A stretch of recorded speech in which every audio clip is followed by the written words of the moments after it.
What I'm saying is that more times than not, if you're honest with yourself, you'll look back at the problems and the trauma and the, let's be honest, horrible situations in your life. And if you're honest, you'll be able to see yourself losing composure during the middle of the trauma. And therefore, you've lost access to the lessons after the trauma, never identify the patterns that caused the trauma in the first place. And so we have 40-year-old people dealing with the same messes that they dealt with when they were 20, because everything follows patterns. Everything follows patterns. You're listening to the Traffic and Funnels Show.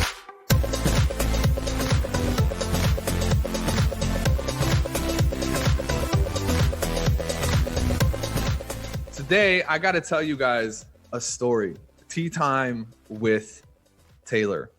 I got to tell you guys a story. So hopefully you got to meet my daughter, Kate. She is almost 10 months old, and her name is Kate Wild Welch, and she loves the water. And Matt, I just got to tell you this story because it was like, I was so excited. I don't know if you see my post about taking her to swimming lessons. Have you seen me talking about this? Yes. Yeah. So I got an email last week, and my wife put my email in, and basically it was like, hey, your Kate has been registered for swimming lessons. I almost started crying because I was like, she was just born. I can't believe that we're taking her and throwing her into a swimming pool already. And everybody made fun of me, but we took her Saturday. She loves the water. My daughter loves the water. Bath time is her favorite time of day. And we're like, she's going to love this. And she did. But let me tell you guys, the hardest parts of my tenure being a dad so far. This is the hardest part of all time. So we did this thing in the pool. She gets in the pool. She has a little swim cap. If enough people ask me for it, I'll post a picture of her in her swim cap so you can see my little baby girl in the swimming pool. All the moms would be like, yes, please post this. Dudes are like, dude, get to the point. But we got in the middle of the pool, and about halfway through, we did this count with them where we would count to 3, and we would exaggerate, like hold your breath, breathe in, and then you throw them underwater. And I was actually sitting on the side, and I wasn't in the pool, and I saw my daughter go into the water and freaked out. It was actually pretty terrifying. But we do this with Kate, and we're like, Lindsay's like 1, 2, 3, breathe in, hold your breath, dunk her underwater, pull her back up. And she just looks like she just got stabbed in the face, confused, like not spasming, but like totally confused why she can't breathe. She comes up like a crazy person. She starts crying and screaming. And I'm like, that's my daughter. All the other kids are perfect. Not Kate Wild. She's going for it. So anyways, we did this like 2 or 3 times. And I started actually thinking about this while we were there. We gave her a little bit of a moment to breathe so that it wasn't waterboarding, full on torture. But we did it a few times. The second time, same thing. She went down, she came back up. And I started thinking like, this is hard for me to watch. But the other side of me was thinking, man, this is so good for her, because the temporary downside of her being dunked underwater is that there's a little bit of trauma, but the long-term upside is that, she won't drown. It's a pretty good upside to have in exchange for a temporary downside. Maybe even the temporary downside could save her life or help her save someone else's life down the line. And I started thinking, you know what? Here's the thing. The problems you don't deal with and face now are areas that will turn into disabilities for you later. Imagine the person who's 50 years old and they are drowning, never learned how to swim. It's kind of a somber moment because I'm sure there are people that are old that never learned how to swim. But there's a reason.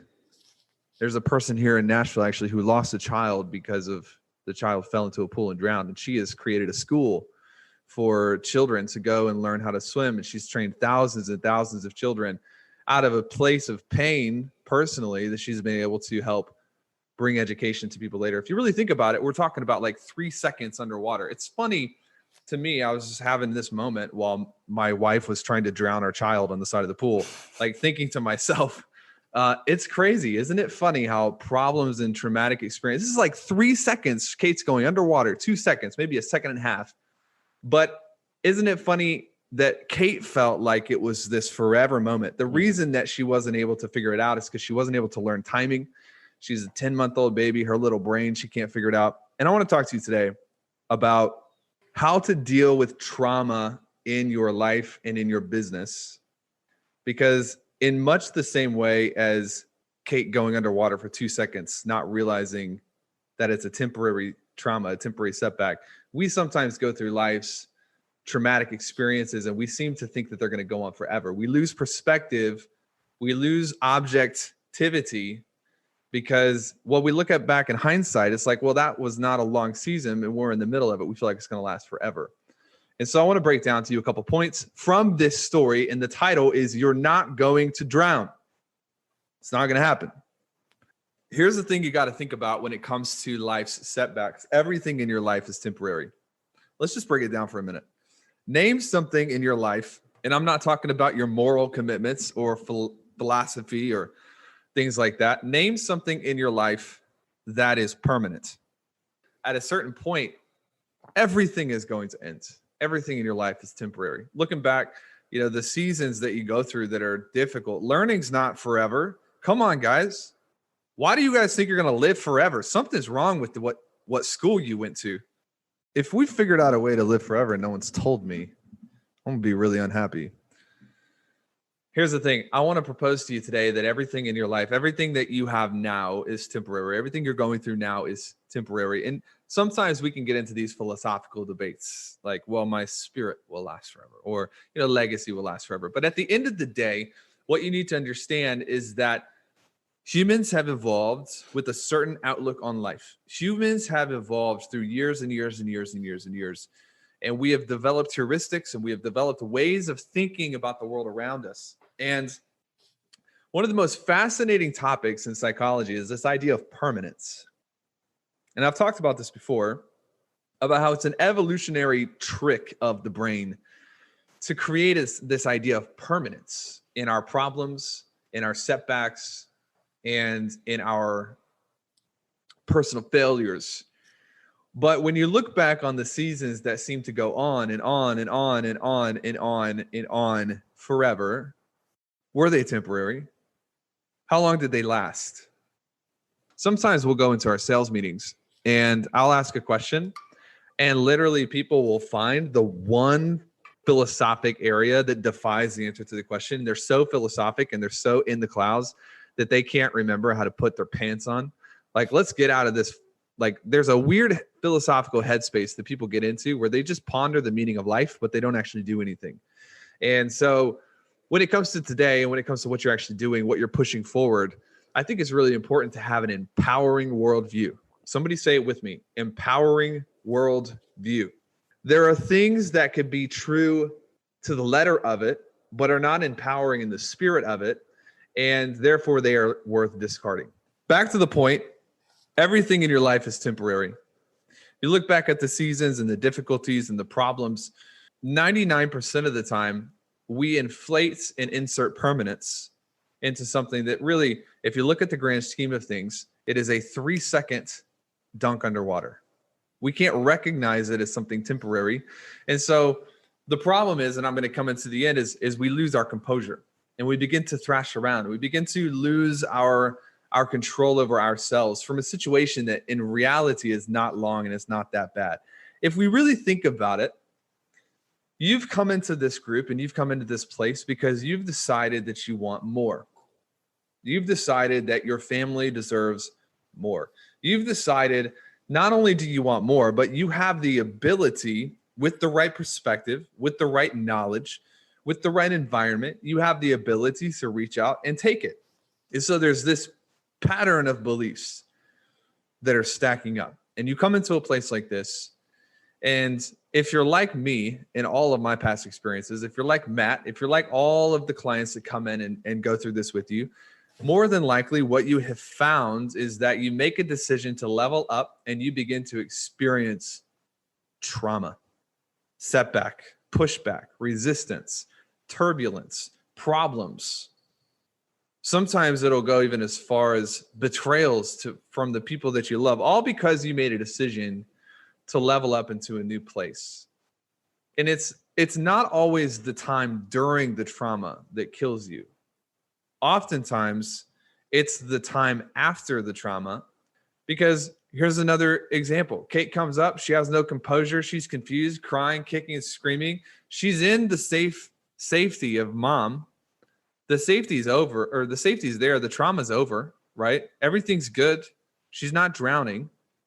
But because she has lost her composure during the trauma, she has lost access to the lessons after the trauma. How you deal with the problems you experience here is important. And most of the times when I see people complaining and when I see people whining, it's just not that bad. And listen, hear my heart for a minute. I'm not saying that you can't be vulnerable, because that's actually the true definition of power, is the ability to be vulnerable with your people and to let those people encourage and uplift and share their own vulnerable moments. I'm not saying that we throw away vulnerability. We're not throwing out the baby with the bathwater here. What I'm saying is that more times than not, if you're honest with yourself, you'll look back at the problems and the trauma and the, let's be honest, horrible situations in your life. And if you're honest, you'll be able to see yourself losing composure during the middle of the trauma.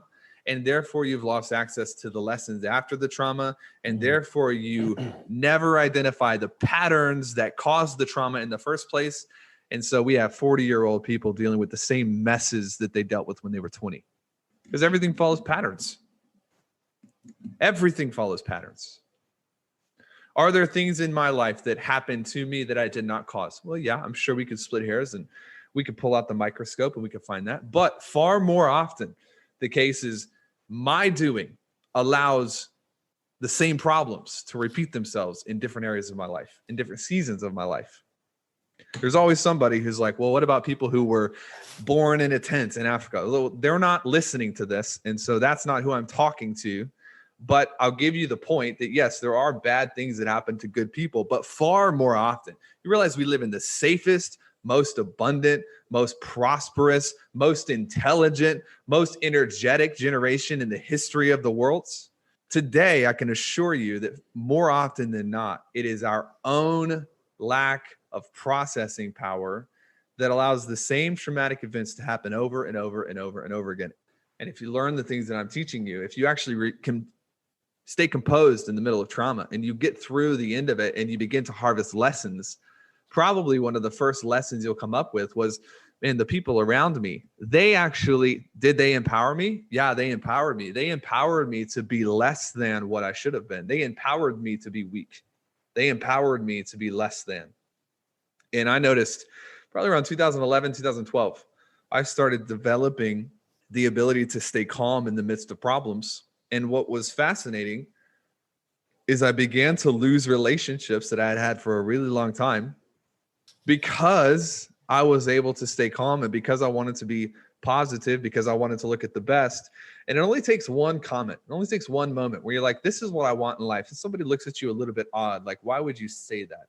And then you feel it. You feel it chemically. You feel it in your body. A lot of people have a difficult time letting go of relationships or transitioning further away from relationships that are not empowering who they're supposed to be.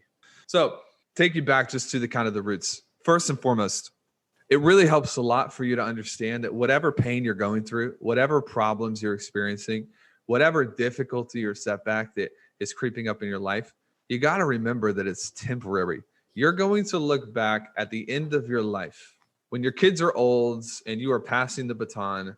We have to remind ourselves that the problems in our lives are temporary. And the second piece is most of the time, we have to understand that most of the time, the problems are caused or allowed by our own patterns.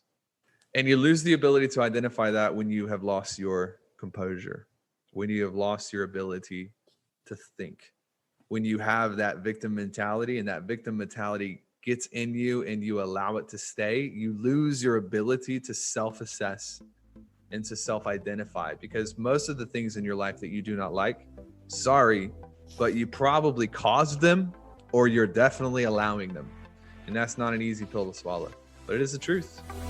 Thanks for listening. For more from Chris and Taylor, visit trafficandfunnels.com and get a free gift just for being a subscriber. That's trafficandfunnels.com.